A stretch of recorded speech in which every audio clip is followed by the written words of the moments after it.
А сега, после вестите, се префрламе кај мојата колешка Искра, која си ги има своите втори гости, ке кажам, во ова утро. Денови за донирање. Така јас ке оставам на вас, ке донираме и да видам што може да се донира и јас ке донирам од срце, верувајте. Добро утро и добре ни дојдовте. Добро утро. Повелете на 143333 веќе може да дадете својата донација. Благодарам, веднаш може да го сторам тоа. Да, денови за донирање Слободанка обично сме научени на конкретни настани, поединечни настани каде што се донира, но овој па станува збор за цел еден концепт, цела кампања, така што ќе имаме што да зборуваме. А наши гости се Виктор Мирчевски, кој што е директор на Сдруженијето Конект, и Јорданчо Јосифов, председател на Сдруженијето Палиум. Ќе навлеземе малку повеќе се самите здруженија, но Виктор Конект е организатор на целиот овој, реков, не настан, на целиот концепт, на целата кампања. Упатине малку повеќе за што станува збор. Да, тука сме да разговараме за убави теми после вестите. Ве повикуваме да донирате, денови се на донирање, така се нарекува кампањата во рамки на проектот на USAID партнерства за донирање, во кој што ги поттикнуваме сите, компаниите, граѓаните, здруженијата, граѓанските активисти, сите ние може да се вклучиме за да градиме поубав живот во нашата земја. На свеста апелирате. Апелираме на свеста, но и на акција. Донацијата е можеби највисокиот чин на активното граѓанство. На тој начин ние помагаме и потврдуваме дека сме активни граѓани, дека сакаме да направиме поубави заедници во кои што живееме. Што се опфаќа оваа кампања? Да, кампањата опфаќа два сегменти. Едниот е посветен на граѓанските организации. Ние многу работиме на нив за појасно и по-сеопфатно да бараат донации од бизнисите и од граѓаните.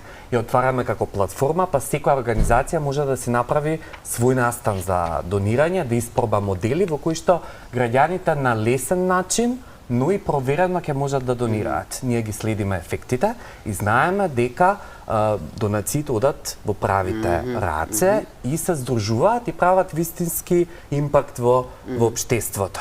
Другиот сегмент е дека за прв пат во нашата земја формираме донаторски фонд.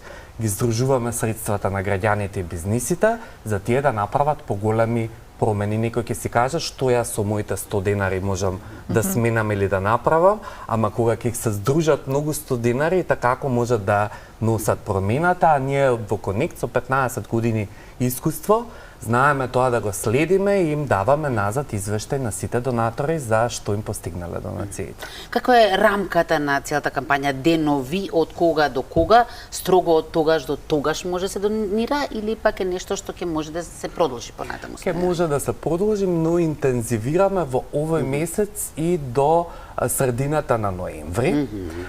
Граѓаните можат на www.connect.org да го видат нашиот донаторски календар, каде може да си одберат ден во кој што може да се донира и да се приклучат според својот афинитет. Едно од здруженијата кои што се поддржани или вклучени, да речеме, во целата оваа кампања е токму Палиум. Ајде прво малку за самото здружение, Јорданчо. Кој што кажува и самиот назив, станува збор за здружение за психосоцијална поддршка на палијативните пациенти и нивните семејства. Палијативни пациенти се оние пациенти кои се наоѓаат во фазата кога болеста е во фаза кога лекувањето е веќе завршено и сега веќе настапува оној период кој што е малку непопуларен и посебно тежок кога разделбата е неминовна со семејството и треба да се помогне на тие луѓе. Значи самиот назив кажува психосоцијална поддршка во смисла на тоа да разговараме со нив, да им помогнеме како професионалци бидејќи го работиме тоа и бидејќи ги знаеме условно кажано фазите, онака школски, што следуваат да седнеме со семејството, да поразговараме и да му објасниме што е тоа што следува во фаза од болеста и како ние како професионалци можеме да им помогнеме. Невладината е формирана по една убава иницијатива во време на пандемијата со COVID. Бевме приморани, ни се случи една ситуација да немаше кој да им помогне на луѓето и само иницијативно помагавме по нивните домови, контактиравме. Тука некаде се роди идејата да профункционира и нашата линија за поддршка на палијативните семејства, палијативните пациенти и нивните семејства и сето тоа заедно откако заврши пандемијата ни остави простор да можеме и официјално да се регистрираме како здружение, граѓанско здружение, кое што првенствено ќе помага со оваа целна група. Кога збориме за целната група, мора да истакнам дека имаме загрижувачки податоци. Институтот за јавно здравје води своја статистика и вели дека од 2012 до 2021 докога се направени бројките, докога се сумирани резултативе, имаме загрижувачки тренд на нагорна линија на раст на палиативните заболувања, односно на малигните неоплазми, кои што најчесто потоа завршуваат со појава на канцер, односно рак. Целната група е голема, како што реков, над 4600 луѓе годишно заболуваат, односно се диагностицираат на територија на цела држава. Така да тоа се бројки кои што се над европскиот просек и затоа има потреба од едно вакво здружение покрај сите други здруженија кои што се со хуманитарен карактер, кои што имаат за цел да помогнат на било која целна група, но еве ние сме определивме, бидејќи работиме со оваа целна група, се определивме тоа да бидат палиативните пациенти и нивните семејства. Освен проблемите со кои што се соочуваат самите пациенти, нивните семејства, со кои проблеми најмногу се соочува вашето здружение, односно како најмногу може да се помогне со цел да им се помогне на самите пациенти на семејствата? Така. Како младо здружение, најбитна ни е поддршката од општеството. Знаете како, често знам да кажам, ние имаме проблем што немаме систем. Треба да изградиме систем на поддршка и помош за оваа целна група. Од моментот на диагностицирање до моментот додека да речеме дојде до институционално сместување во некој од болниците кај што има потреба или најчесто во специјализираната болница за геријатриска и палиативна медицина 13 ноември, тие луѓе се препуштени сами на себе.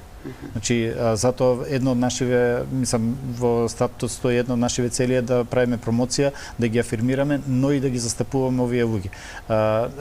Палиативната болест и самиот третман се разликуваат по тоа што семејството, знаете како имаме еден болен вакво во семејството и целото семејство болува со него. Не е тоа повреда како која ќе, не дај Боже, ќе скршиме рака или нога, па знаеме како ќе тече лекувањето и ќе помине, туку свесни сме за исходот кој што следува, да се трудиме да и понудиме. Потешко и потешко, така. Да, и се ние сме тука како професионалци да ги водиме низ тие фази. Прво да не бидат осамени, никој не треба да биде сам.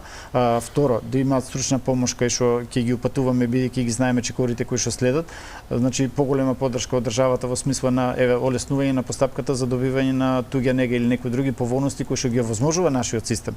Јако велам дека нема, ама сето тоа е премногу долго и сето тоа на луѓето кои што се во шок, кои што се во жалост, кои што немаат време, кои што физичкото присуство на семејствата мора да биде покрај самиот пациент, нема кој да ги истрча тие работи. Административните процедури за жал во нашава земја знаеме колку траат и како траат и уште одлуката на комисијата за туѓа нега за попречено за некои од додатоците кои што им следуваат, сето тоа знае да се различи така да најчесто ја добиваат помошта тоа кога веќе пациентот за жал почина. Тоа ни едно од работиве правно кај што можеме да децуваме на измена на законските решенија, постоечките законски решенија, за сето тоа да биде многу побрзо и многу поефикасно.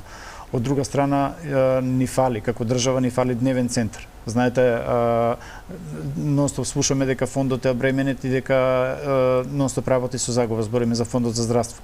Овие пациенти се ослободени од паќање, но има една битна работа да нивниот третман, како што квалитетно палиативната нега, како што се изведува во институционално во болница, така може да се изведува и во домашни услови, но може да се изведува и во некоја алтернативна форма, а тоа е дневен центар, кај што пациентите наутро ќе доаѓаат, ќе ја примаат терапијата, ќе бидат подготвени за ќе им се пружи психосоцијална поддршка и навече ќе заминат дома. Зошто го велиме ова? За да се задржи врската на семејството со пациентот. Да самиот пациент, најчесто со тоа свесни пациенти до последниот ден, да не го имаат чувството дека тие се болни и се оставени на своето семејство. Кога би имале еден таков дневен центар, за кој што ние се надеваме дека со помош од одговорни бизниси и воопшто од целото општество, ќе успееме да го изградиме, макар нека биде со 3 со 5 кревети на ниво на Скопје, да се почне од некаде, ќе се почне и самата пракса, самата реалност ќе ни го покаже дека тоа е модел кој што треба до кој што треба да се придржуваме. Да речеме, околните земји го имаат решено многу ефикасно, тоа имаат направено децентрализација. Конкретно збориме кога пациентите веќе ќе влезат во терминалната фаза, во последната фаза од својот живот. Ние имаме 2 центри во државата, едниот е во Скопје, хосписот Сјурајдер и исто така хосписот Сјурајдер во Битола, кој се дел од специјализираната болница за геријатриска и палиативна медицина 13 ноември. Тоа се 2 капацитети со по 75 легла. Ќе го земам пример случајот со Хрватска, бидејќи изработував специјалистички труд на таа тема, кај што вели дека секое поголемо место кај што има болница мора да остави 3 до 5 кревети за вакви палијативни пациенти. Со тоа е направена децентрализација. Сега кај семејството, ја знаеме финансиската состојба во државата, каде мака мачат со самата болест и со третманот на пациентот, тие треба од Струмица да го транспортираат тука и не де Боже кога ќе почине пак назад. Тоа се додатни финансиски изрошци кои што и онака го опременуваат нивниот буџет, додека кога ќе имате, да речеме во Струмица као поголем град го земав као пример, кога ќе имате 5 легва, во секое време ќе може да се сместуваат луѓето и да им се пружи нега да бидат поблиску до својот дом. Виктор, кога ги слушам овие нешта, многу ми мило што ја иницииравте оваа кампања. Ајде да видиме кои се активностите кои беа, кои допрва ќе бидат, каде се граѓаните кои што сакаат, кои што имаат желба, кои што имаат можност, би можеле да се вклучат. Така, значи, еден аспект е централни настани поголеми кои што ги имаме. Такви беше и концертот на М2 и пријателите, што беше за млади, сите средства од билетот одеа во фондот за вакви здруженија како Палиум, на лесен начин да доаѓаат до средствата. И кај нас најчесто за граѓанските организации се странските донаторски средства достапни, но за тоа треба да се изоди одреден пат и да се има соодветен капацитет за да се дојде до таму, но ние делуваме во тој систем да полека тие растат, затоа што ни сите како потребни за да ги обслужуваат потребите на граѓаните, да излеземе од хуманитарното донирање. Мора да се има некоја тежина, некој портфолио предходно за да се надоврзат другите, но така? мора да се овозможи старт за такво нешто, затоа што овие здруженија постојат за да го подобрат животот на граѓаните. И тие никнуваат од потребите на граѓаните, како што слушнавме од Јордаче. Да немало потреба, не би се оформило, така? Ги знаат и решенијата. Овозможуваат луѓето да се, да речеме, избават од сиромаштија, наместо само да ги храниме. Значи, прават вистински промени и за нас тоа е важно. Така веќе 16 настани има во нашиот календар во денови за донирање. Можам да ги спомнам настаните што денес може да се вклучите од 12 часот во близина на куќата, спомен куќата на Мајка Тереза, Центарот за социјални предпријатија, имаме донаторска чајанка. Со пиење чај или купување на чај го поддржуваме здруженијето Билки Лайф, кои што прават мобилни хербални градини, што сите ние може да ги имаме во домовите, а ги изработуваат лица со попреченост и на тој начин прават вклучување на оваа маргинализирана група во општеството. Отворете ги прозорците, потоа прават кумски настан, така се ги нарекуваат.